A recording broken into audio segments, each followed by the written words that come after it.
नमस्कार दोस्तों, स्वागत है आपका अपने YouTube चैनल परीक्षा यान अकेडमी पर। दोस्तों, हम लोग केवीएस की जो प्रैक्टिस सेट देख रहे हैं उसी का सेशन चल रहा है। अभी तक हमने 2 प्रैक्टिस सेट आप लोगों को दे दिया है।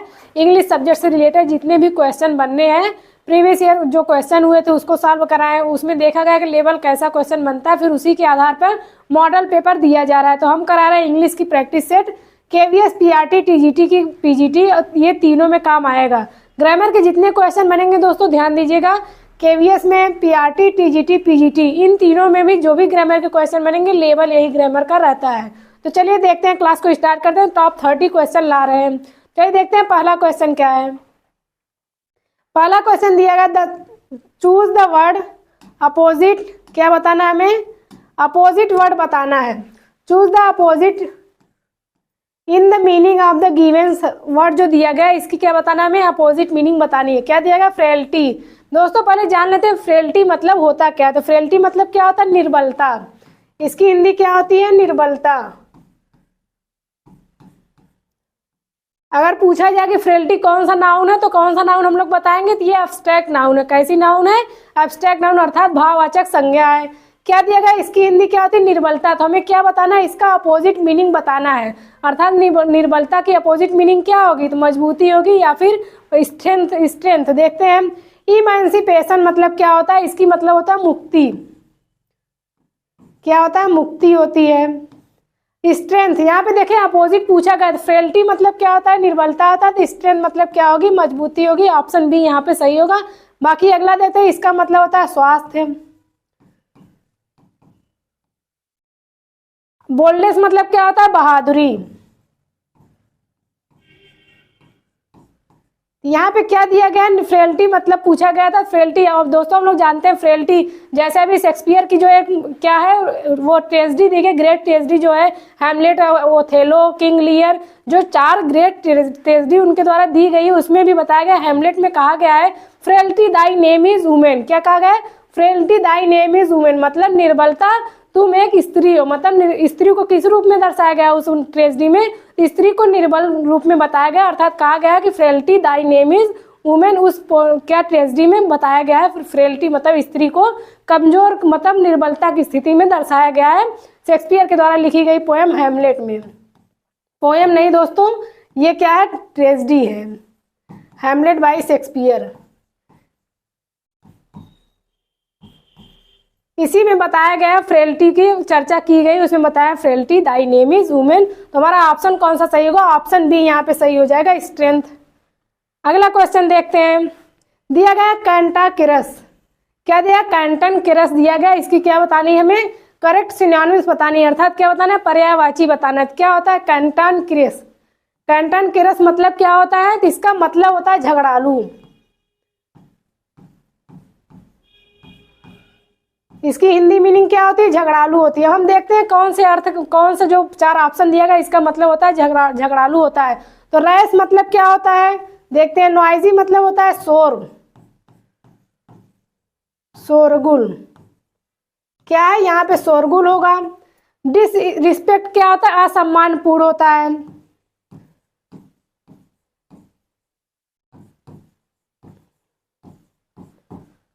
असम्मानपूर्ण होता है। क्वेरलसम मतलब क्या होता है? इसकी हिंदी क्या होती है? झगड़ालू होती है, क्वेरलसम।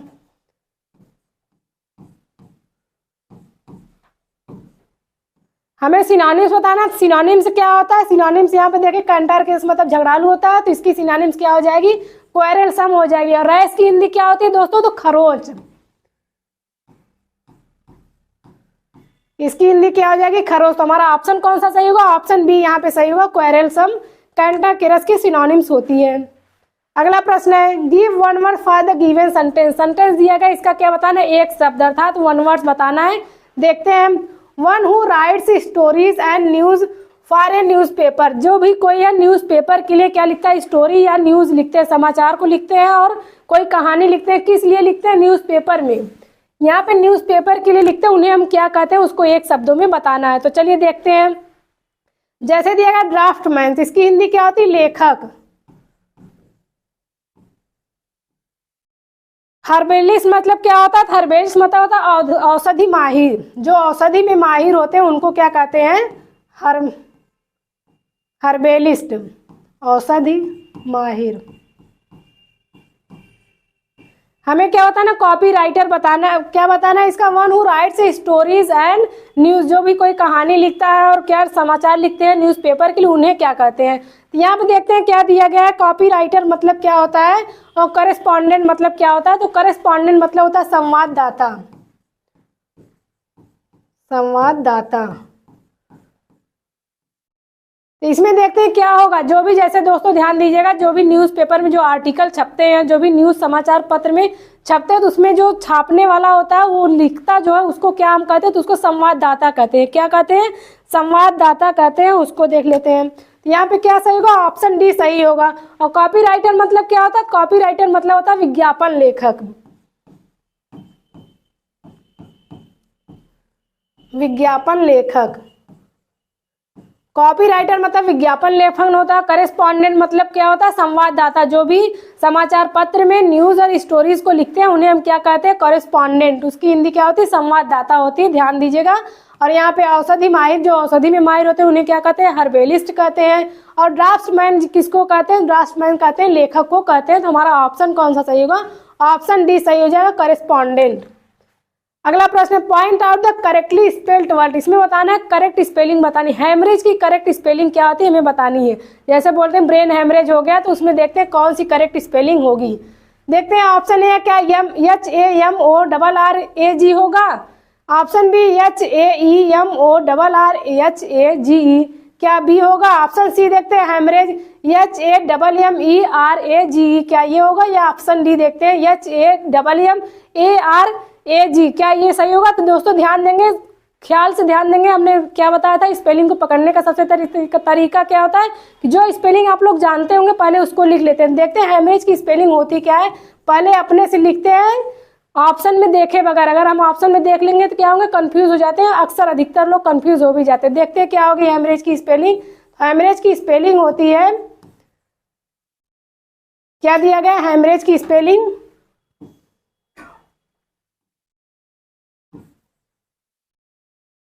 यहाँ पे देखिए HAEMORRAGE जो होगी वही ऑप्शन होगी हैमरेज की स्पेलिंग। तो दोस्तों ध्यान दिया, ऑप्शन बी में दिया गया हैमरेज की स्पेलिंग यही होती है। इसको ध्यान है, थोड़ा उल्टा और टेढ़ा स्पेलिंग इसकी जरूर है, लेकिन आप लोग इसको रट लीजिएगा, क्वेश्चन में बन भी सकता है, क्योंकि जो भी टेढ़े सीधे जो स्पेलिंग्स होती है इसमें कुछ वर्ड साइलेंस होते हैं, पढ़ने में नहीं आते, लेकिन हमें क्या होता है, अगर एग्जाम में पूछ लेता है तो हम लोग कंफ्यूज होता है प्रोनाउंसिएशन के माध्यम से। स्पेलिंग जरूर ध्यान दीजिएगा, ऑप्शन बी यहाँ पे सही होगा, हैमरेज। अगला प्रश्न है, choose the alternative which best expresses the meaning of idiom phrases. दिया गया, इसकी मीनिंग हमें बतानी है। देखते हैं क्या, the little girl with her flawless performance stole the show. क्या यहाँ पे देखिए, जो अंडरलाइन किया जाएगा यहाँ पे स्टोल द शो होगा, यहाँ पे जो अंडरलाइन शब्द रहेगा स्टोल द शो। तो इसमें पूछा जो लिटिल गर्ल है वो परफॉर्मेंस के माध्यम से क्या करती है, stole the show. Stole the show मतलब क्या, मंच को, जैसे शो को चुरा लेती है, क्या ये इसका अर्थ होगा। स्टोल द शो मतलब क्या होता है कि मतलब लोगों के दिल को जीत लेना। क्या होता है, दिल को जीत लेना। उसने क्या किया, अपने परफॉर्मेंस के माध्यम से लोगों के दिल को जीत लिया। तो यहाँ पे देखते हैं ऑप्शन क्या है, डिसअपीयर्ड फ्रॉम द शो, ऐसा नहीं। Option B crept into the show, नहीं। Option C they stole something from the show, क्या वो शो से कुछ चुरा लेती, तो ऐसा भी नहीं है। ऑप्शन डी देखते हैं, वन एवरीबॉडीज प्रेज, सभी की प्रशंसा को वो क्या करती, जीत लेती। मतलब लोग उसके परफॉर्मेंस को देख के उसकी प्रशंसा करते हैं, लोगों का दिल वो जीत लेती परफॉर्मेंस के माध्यम से, तो लोग उसकी प्रशंसा करते हैं। तो क्या हो जाएगा, इसका इडियम फ्रेजेस क्या हो जाएगा, स्टोल द शो। क्या होगा, स्टोल द सो। ये इडियम फ्रेजेस है, इसकी हिंदी क्या होती है, इसका अर्थ क्या होता है, वन एवरीबॉडीज प्रेज, वो सभी की प्रशंसा को जीत लेती है। तो ऑप्शन डी सही होगा। अगला प्रश्न है, डायरेक्शन दिया गया, filling the blanks with the above sentence, choosing the most suitable verb from the given below. जो सेंटेंस दिया गया इसमें क्या है, मोस्ट सुटेबल वर्ब के फॉर्म को भरना है, जो भी सबसे सही वर्ब के फॉर्म रहेंगे उसको भरना है। ही अटेंड स्कूल एवरी डे, वह प्रतिदिन स्कूल को अटेंड करता है। फिर उसके बाद आप बी क्या दिया गया, ही सेड दैट, क्या किया गया उसका उसमें परफॉर्म क्या किया गया, चेंजिंग की गई इनडायरेक्ट स्पीच में। ये डायरेक्ट में था, इसको इनडायरेक्ट में किए हैं, तो देखते हैं क्या हो। ही सेड दैट ही अब अटेंड दिया गया तो इसका किस में हम चेंज करेंगे, प्रेजेंट का पास्ट में जाता है तो क्या हो जाएगा, अटेंड का क्या हो जाएगा, अटेंडेड। यहाँ पे attendant is the school every day हो जाएगा, तो यहाँ पे देखते हैं कौन सा ऑप्शन सही होगा, option A attendant, option B यहाँ पे सही हो जाएगा, अटेंडेड। अगला प्रश्न है point out the portion having a mistakes, किस पोर्शन में दिया गया है कि कहाँ पे गलतियां हैं। देखते हैं, सेंटेंस पढ़ते हैं। यहाँ पे क्या रहेगा, द पुअर, यहाँ पे द है दोस्तों, the poors are always help by them who are kind and generous.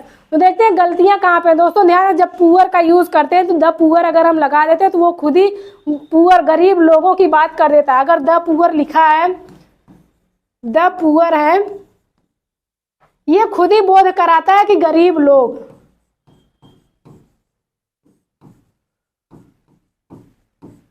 ये जब खुद ही द पुअर है जो गरीब लोग का बोध करा दे रहा, तो इसमें यस लगाने की जरूरत नहीं। जो यहाँ पे यस लगा दिया गया यही गलत है, तो ऑप्शन ए हमारा सही हो जाएगा। क्वेश्चन के अनुसार ऑप्शन ए में ही गलतियां हैं। क्या गलतियां, द पुअर्स के जगह पे क्या होगा, द पुअर होना चाहिए। क्या होना चाहिए, द पुअर।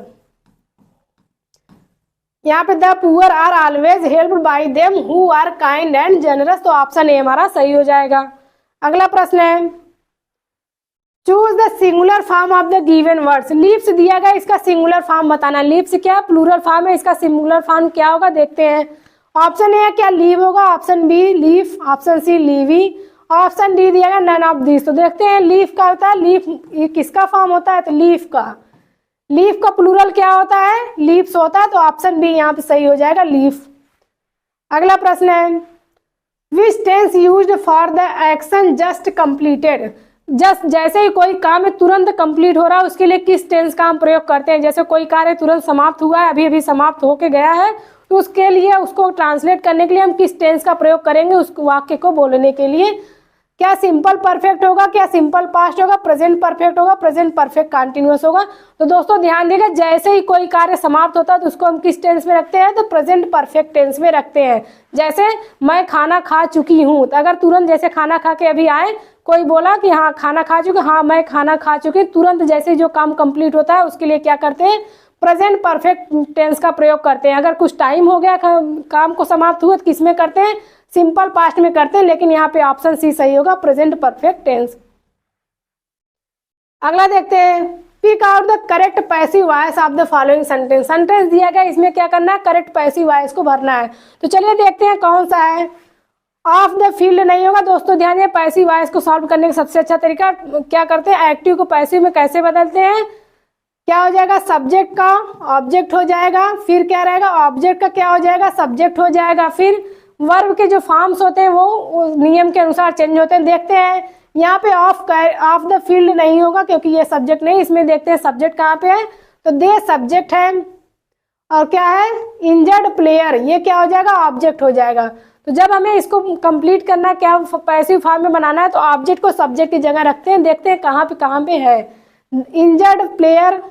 ऑप्शन ए में नहीं है तो ये कट जाता है, बाकी बी सी डी बचता है। फिर देखते हैं उसके बाद द इंजर्ड प्लेयर के बाद क्या होगा, हमें क्या बनना है, हेल्पिंग वर्ब का प्रयोग करना है।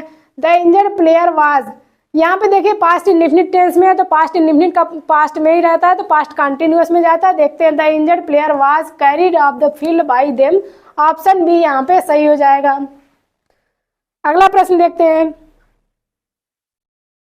Apply the model which expresses ability of all them speak 3 languages. यहाँ पे देखते हैं जो भी किसके लिए एबिलिटी को एक्सप्रेस करता है, यहाँ पे all of them speak 3 languages, सभी क्या है 3 लैंग्वेजेस को बोल सकते हैं। जहाँ पे एबिलिटी की बात होती है क्या मे का प्रयोग करते हैं। मे किसके लिए यूज होता है, संभावना के लिए। मे यूज करते हैं संभावना के लिए। मस्ट का प्रयोग करते हैं जो भी जरूरी चीजें होती हैं उसके लिए होती है। कैन का प्रयोग क्या करते हैं, कैन की योग्यता को दिखाने के लिए, अर्थात एबिलिटी योग्यता को दिखाने के लिए कैन का प्रयोग करते हैं। इसके अनुसार ऑप्शन डी यहाँ पे सही हो जाएगा। कैन। विल का प्रयोग क्यों करते हैं, निश्चितता को बताने के लिए विल का प्रयोग करते हैं, तो यहाँ पे हो जाएगा ऑप्शन डी सही होगा। अगला प्रश्न है which alternative is the correct indirect form of the sentence. Sentence दिया गया, इसको किस में चेंज करना है, इनडायरेक्ट फॉर्म में चेंज करना है। तो चलिए देखते हैं, दिया गया he said to me when will you you come back. तो दोस्तों ध्यान दीजिएगा, जब भी इंटरोगेटिव सेंटेंस आता है तो उसको फॉर्मेट करने का तरीका क्या होता है, क्या करते हैं, पहले रिपोर्टिव इस वर्ब को चेंज करते हैं, फिर उसके बाद क्या, कॉमा इनवर्टेड कॉमा के स्थान पे क्या यूज करेंगे, व्हेन का प्रयोग करते हैं, ना कि दैट और इफ का प्रयोग करेंगे। इस प्रकार के किसी कंजंक्शन का प्रयोग नहीं करते, जो क्वेश्चन वर्ड दिया रहता है उसी का प्रयोग करते हैं। फिर उसके बाद आगे वाले सेंटेंस को किस में करते हैं, सिंपल सेंटेंस में चेंज कर देते हैं। देखते हैं, ही सेड टू मी, यहाँ पे क्वेश्चन का व्हेन क्वेश्चन मार्क है तो क्या करेंगे, सेड टू को किस में चेंज करेंगे, आस्क्ड में। ही सेड टू मी, यहाँ पे ही आस्क्ड मी, फिर उसके बाद क्या हो जाएगा, व्हेन। सेकेंड पर्सन किसके अनुसार चेंज होता है, सेकेंड पर्सन ऑब्जेक्ट के अनुसार होता है। तो ऑब्जेक्ट क्या है, आई है, तो यू की जगह क्या हो जाएगा, आई। विल का क्या हो जाएगा, वुड हो जाएगा, वुड कम बैक। तो देखते हैं किस ऑप्शन में दिया गया है, he asked me when he would come back, he नहीं होगा। ऑप्शन बी जो दिया गया है, he asked me when I would come go back, come का गो होता है दोस्तों, इसको भी ध्यान दीजिएगा, कम का गो हो जाएगा यहाँ पे। ही आस्क्ड मी व्हेन यू नहीं होगा, यहाँ पर भी देखते हैं ये सिंपल टेंस में नहीं किया गया, तो ऑप्शन जो देखते हैं यहाँ पे क्या होगा, ऑप्शन बी सही होगा, ही asked me when I would go back. Option D इस वजह से नहीं सही होगा क्योंकि आस्क्ड के बाद टू नहीं यूज करेंगे, यहाँ पे देखिए टू का प्रयोग नहीं किया गया, इस वजह से ऑप्शन बी हमारा सही हो जाएगा, ऑप्शन डी नहीं सही होगा। अगला प्रश्न है, they are repairing the bridge, इसको क्या करना है, the passive voice of the above sentence will be, sentence दिया गया उसको किस में चेंज करना है, पैसिव वॉइस में चेंज करना है। तो चलिए देखते हैं, they are repairing the bridge, तो क्या करेंगे, ऑब्जेक्ट का क्या करेंगे, सब्जेक्ट करेंगे, और सब्जेक्ट का ऑब्जेक्ट करेंगे। चलिए देखते हैं, द ब्रिज,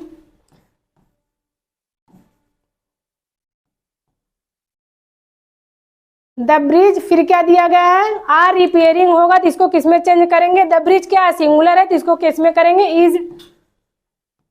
आईएनजी फॉर्म को किस में करेंगे, बी लगा के आईएनजी जोड़ दें, इज बीइंग।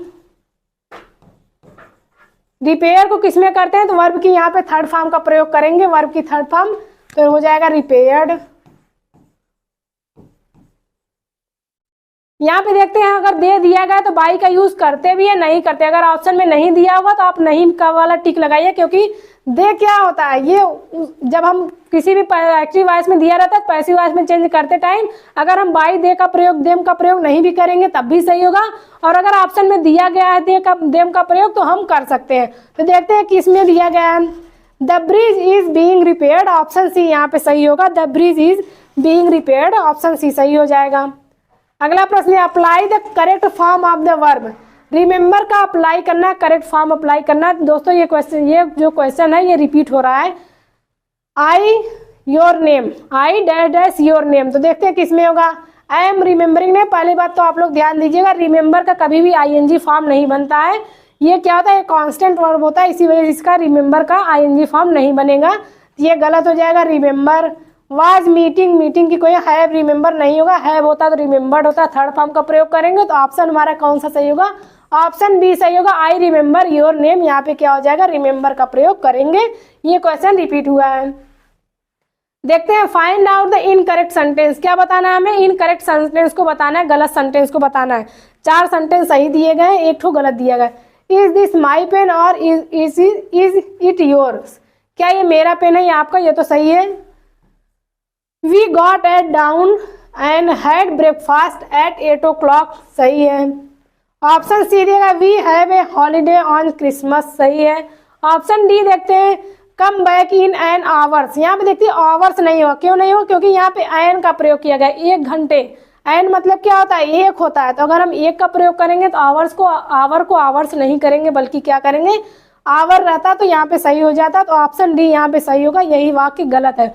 और दोस्तों ध्यान दीजिएगा, आवर्स के साथ क्यों यूज किए हैं एन, हमने बताया था आर्टिकल का यूज कैसे का, क से ज्ञ तक के साउंड आने पर ए का प्रयोग करते हैं, और स्वर के साउंड आने पर क्या करते हैं, एन का प्रयोग करते हैं। तो आवर, दोस्तों पहली बात प्रोनाउंसिएशन पे आप लोग ध्यान दीजिएगा, अगर आप लोग हावर्स पढ़ेंगे तो पक्का गलत करेंगे, अगर आप उच्चारण सही कर रहे हैं तो एन और ए एंड एन का प्रयोग सही तरीके से कर लेंगे। यहाँ पे क्या दिया गया, आवर दिया गया, कुछ लोग ऐसा पढ़ते हैं हावर्स पढ़ते हैं, तो आवर को हावर्स नहीं पढ़ेंगे, जैसे हावर्स आप लोग पढ़ेंगे तो उसके साथ ए लगा देंगे, और जैसे ही ए लगाएंगे तो आपका गलत हो जाएगा। तो ध्यान दीजिएगा, ये हावर्स नहीं होता बल्कि आवर होता है, यच यहाँ पे साइलेंट है, इसको कैसे पढ़ेंगे, आवर, आवर पढ़ेंगे तो यहाँ पे एन का प्रयोग करेंगे, ऑप्शन डी सही होगा, क्योंकि यही वाक्य गलत है, आवर्स नहीं होना चाहिए।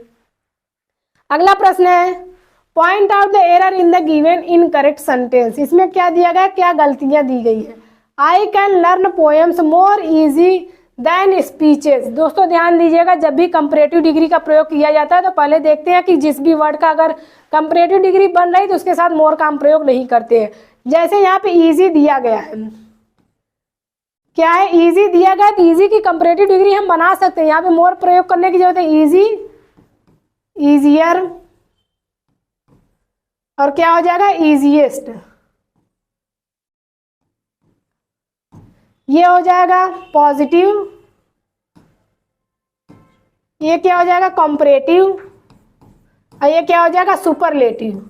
इसका जब तीनों फॉर्म भर रहा है तो इसके साथ ना हमें मोस्ट का प्रयोग करने की जरूरत है, ना तो मोर का प्रयोग करने। इस वाक्य में देखिए यहाँ पे मोर इजी जो प्रयोग कर दिया गया है इसका प्रयोग नहीं होगा, बल्कि क्या होगा, आई can learn poem easier, easier than speeches. तो ऑप्शन यहाँ पे कौन सा सही होगा, देखते हैं, मोर इजी, ऑप्शन सी सही होगा। क्यों सही होगा, क्योंकि यहाँ पे मोर का प्रयोग करने की जरूरत नहीं, इजी को इजियर कर देंगे, ऑप्शन सही हो जाएगा। तो ऑप्शन सी हमारा सही है। अगला प्रश्न है, dash dash dash people prefer tea to coffee. देखते हैं ये क्या दिया गया है, dash dash dash people prefer to tea to coffee. तो इसमें देखते हैं कौन सा ऑप्शन सही होगा। ए ग्रेट डील ऑफ नहीं होगा, प्लेंटी ऑफ नहीं होगा, मच नहीं, ए लॉट ऑफ। क्या करेंगे, ए लॉट ऑफ पीपल। ये किसके लिए यूज, काउंटेबल नाउन के लिए प्रयोग करते हैं, ए लॉट ऑफ का प्रयोग करते हैं। A lot of people prefer to tea to coffee, तो ऑप्शन डी यहाँ पे सही हो जाएगा। अगला प्रश्न है, pick out the word which is the letter C H have a different sound. C H की डिफरेंट साउंड हमें बतानी है। चारों ऑप्शन में सी एच से सेंटेंस वाक्य बने, क्या बने हुए, वर्ड्स बने हुए हैं। इसमें हमें क्या बताना है, सी एच का रॉन्ग फॉर्म बताना है, मतलब प्रोनाउंसिएशन करते टाइम किसकी इस पर साउंड अलग आ रही है। जैसे देखते हैं यहाँ पे चेक, क्या आ रहा है, चा आ रहा है। यहाँ पे क्या आ रहा है, चेस, चेस का क्या हो जाएगा, यहाँ पर भी चा है, चे आएगा। केमिकल, यहाँ पे क्या का आ जाएगा, के आ जाएगा। यहाँ पे भी चेयरमैन का चे आ जाएगा। तो किसमें डिफरेंट साउंड आ रही है, डिफरेंट साउंड सी में आ रही है, ऑप्शन सी जो दिया गया है केमिकल। बाकी सब में चेक, चेस और चेयरमैन, तो तीनों में चा चा की साउंड आ रही है, लेकिन सी में क्या दिया, केमिकल दिया है, इसकी क्या हो जाएगी, के साउंड आ रही। तो ऑप्शन सी यहाँ पे डिफरेंट साउंड दे रहा है।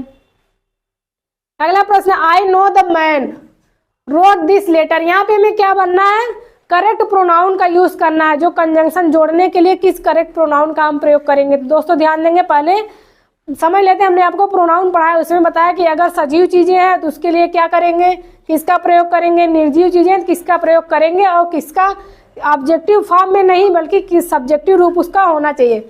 आई नो द मैन, मैन क्या है, एक सजीव है, तो इसके लिए क्या यूज करेंगे, हु का प्रयोग करेंगे।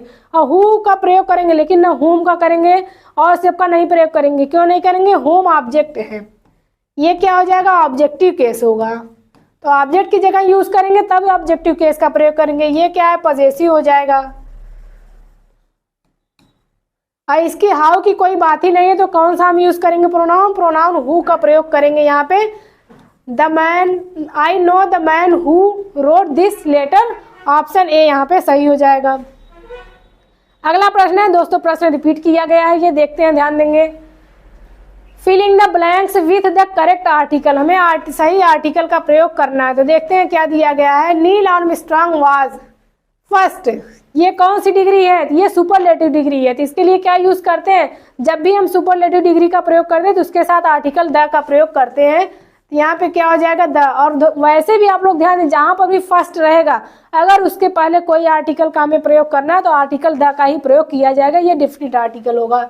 यहाँ पे the man who walk on moon क्या है, ये डिफिनिट है, तो इसके लिए क्या यूज करेंगे, द का प्रयोग करेंगे। तो देखते हैं किस जगह ऑप्शन में द का प्रयोग किया गया। ऑप्शन देखते हैं, ऑप्शन बी दिया गया द और द दोनों आर्टिकल क्या यूज करेंगे, द का प्रयोग करेंगे दोनों जगह। अगला प्रश्न देखते हैं, which tense is used for an action just completed. ये दोस्तों अभी क्वेश्चन रिपीट हुआ, अभी हमने पीछे बताया। तो जैसे कोई कार्य जो तुरंत अभी समाप्त हुआ उसके लिए कौन सा टेंस का प्रयोग करेंगे, तो प्रेजेंट परफेक्ट टेंस का प्रयोग करेंगे, ऑप्शन सी यहाँ पे सही होगा। अगला प्रश्न है, indicate the tense of the following sentence. Sentence जो दिया गया इसका क्या बताना है, हमें टेंस फॉर्म बताना है। दोस्तों बहुत सिंपल क्वेश्चन बन रहा है, देख लेते हैं। I have sent a letter to him, I have sent a letter to him, have का प्रयोग किसमें करते हैं? तो दोस्तों ध्यान दीजिएगा, प्रेजेंट परफेक्ट टेंस में करते हैं, प्रेजेंट परफेक्ट कंटिन्यूअस में करते हैं, दो ही टेंस में हैव का प्रयोग करते हैं। देखते हैं, प्रेजेंट इंडेफिनिट टेंस नहीं होगा, यहाँ पे डू डज का प्रयोग करते हैं। Present perfect tense, past perfect tense, इसमें क्या करेंगे? हैड का प्रयोग करेंगे। प्रेजेंट परफेक्ट टेंस, इसी में देखते हैं हैव और हैज का प्रयोग करते हैं। वर्ब की थर्ड फॉर्म का प्रयोग करते हैं, अगर सिंगुलर है तो हैज का प्रयोग करेंगे, प्लूरल है तो हैव का प्रयोग करेंगे। तो यहाँ पे देखते हैं ऑप्शन सी सही होगा। अब प्रेजेंट परफेक्ट कंटिन्यूअस में क्या यूज करते हैं? हैज या have plus been plus verb की फोर्थ फॉर्म का प्रयोग करते हैं, तो ये हो जाएगा प्रेजेंट परफेक्ट कंटिन्यूअस। यहाँ पे कौन सा सही होगा? प्रेजेंट परफेक्ट टेंस क्या हो जाएगा? हैज या है वर्ब की थर्ड फॉर्म का प्रयोग किया था, तो ऑप्शन सी सही होगा। अगला प्रश्न, complete the following sentence by choosing the correct option. क्या करना है? हमें सेंटेंस को कंप्लीट करना है। तो देखते हैं क्या दिया गया है। यहाँ पे देखते हैं, no sooner did we go out on the road begin to rain it heavily. यहाँ पे क्या होगा? डैश डैश डैश, यहाँ पे खाली स्थान रहेगा, हैविली इट। देखते हैं हम इसमें, देखते हैं कहाँ पे क्या भरना है हमें, वो देख लेते हैं। रोड यहाँ पे नहीं होगा दोस्तों, यहाँ पे देखते हैं रोड बिगेन, इसके अंदर हमें क्या रहेगा? यहाँ पे खाली स्थान रहेगा, मिस्टेक हो गई है, इसको देख लेते हैं। दिया गया no sooner did we go out on the road, यहाँ पे खाली स्थान है, begin to rain heavily it. तो देखते हैं यहाँ पे क्या हमें भरना है, कौन से कंजंक्शन का प्रयोग करना है, तो देख लेते हैं क्या होगा। जैसे दिया गया नो सूनर, दोस्तों ध्यान दिया, नो सूनर डिड का जहाँ प्रयोग होगा, नो सूनर पहली बात ध्यान दिएगा, या तो डिड को एक्सेप्ट करेगा या तो हैड को एक्सेप्ट करेगा, इसके सिवाय कुछ नहीं होगा।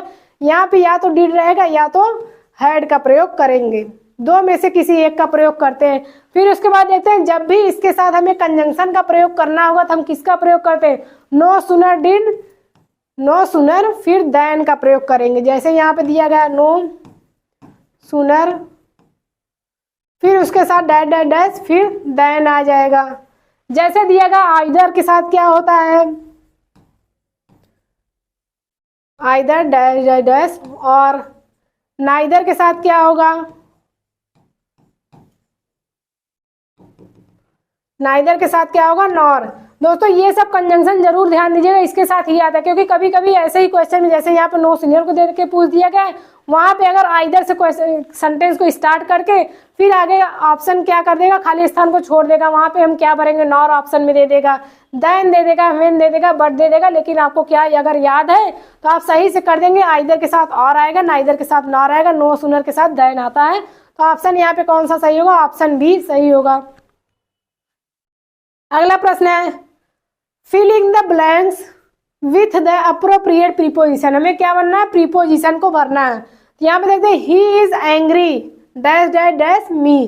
तो दोस्तों जब ध्यान देंगे, कोई भी एंग्री की बात होती, कोई किसी इंसान मतलब व्यक्ति से एंग्री होता है तो उसके लिए किसका प्रयोग करते हैं? तो आर्टिकल विथ का प्रयोग करते हैं, क्योंकि व्यक्ति व्यक्ति से जब एंग्री हो रहे हैं तो क्या करेंगे? आर्टिकल विथ का प्रयोग करते हैं। तो यहाँ पे क्या सही होगा? ऑप्शन सी सही हो जाएगा, विथ।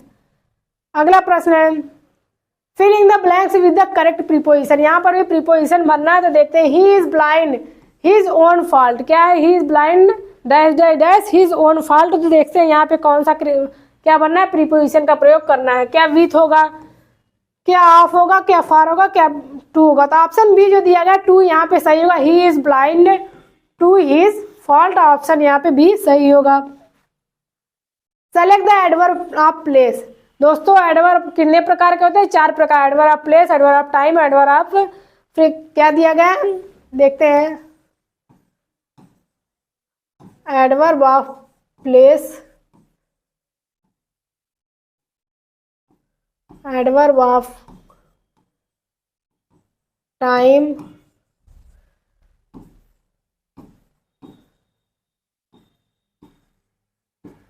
यहाँ पे पूछा गया है एडवर्ब ऑफ प्लेस हमें बताना है। तो प्लेस के अंतर्गत क्या? कब, क्यों, कहाँ, कैसे। तो क्या? एडवर्ब ऑफ रीजन, कब, क्यों, कहाँ, कैसे। तो देखते हैं, एडवर्ब ऑफ प्लेस हो गया, एडवर्ब ऑफ टाइम हो गया, एडवर्ब ऑफ मैनर। चौथा क्या हो जाएगा? Adverb of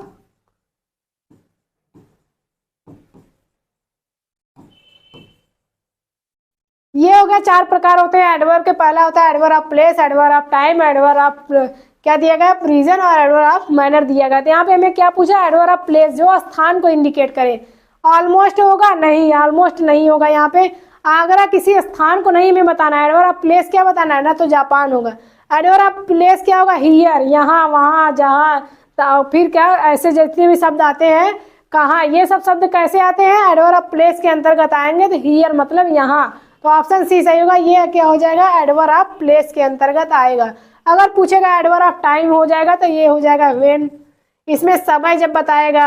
adverb of reason why, adverb of manner how, adverb of place क्या हो जाएगा, वेयर हो जाएगा। तो ये 4 प्रकार जो एडवर्ब के बहुत ही इंपॉर्टेंट है, इससे क्वेश्चन बनते रहते हैं और पूछते भी रहते हैं। तो आप लोग ध्यान दीजिएगा, यहाँ पे क्या सही होगा, ऑप्शन सी सही होगा। Filling the correct form of the verb, यहाँ पे करना है correct form of the verb भरना है। देखते हैं, when the phone rang we dash dash dash television, when the phone rang we dash dash dash television.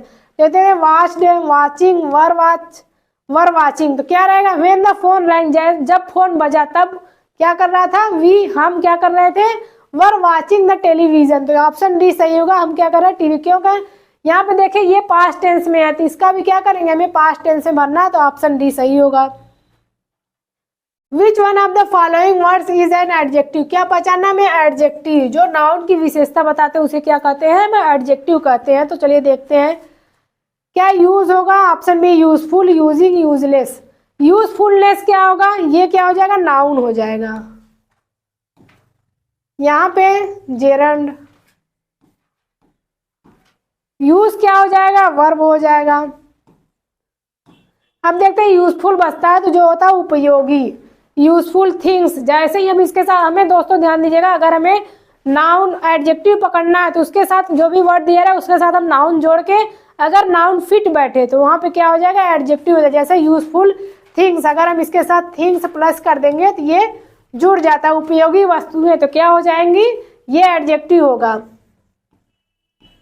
Adjective, तो हमें क्या बताना है, एडजेक्टिव बताना है। तो ऑप्शन बी सही हो जाएगा, यूजफुल मतलब एडजेक्टिव।